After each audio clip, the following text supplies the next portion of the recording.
আসসালামু আলাইকুম। আমি আজকে বলবো যেসব কারণে রোজা না রাখা জায়েজ। যেসব কারণে রোজা না রাখা জায়েজ এর কয়েকটি বিবরণ নিম্নে দেওয়া হলো। যদি এমন রোগাক্রান্ত হয় যে রোজা রাখলে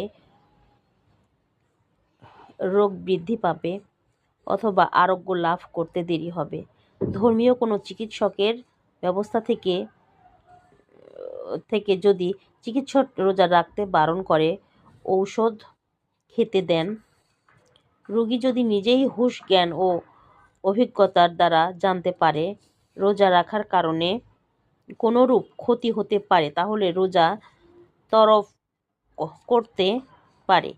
রোগমুক্ত হওয়ার পর শরীরে দুর্বলতা থাকলে, রোজার কারণে পুনরায় রোগাক্রান্ত হওয়ার ভয় থাকলে, গর্ভবতী মহিলা অথবা স্তন্যদায়িনী কোনো মহিলা রোজা রাখার কারণে নিজের কিংবা সন্তানের জীবনাশঙ্কার কারণ হয়ে থাকলে, এই কয়টি কারণ দেখা গেলে রোজা না রাখা জায়েজ আছে। এই কয়টি কারণ যদি থেকে থাকে। আমিন।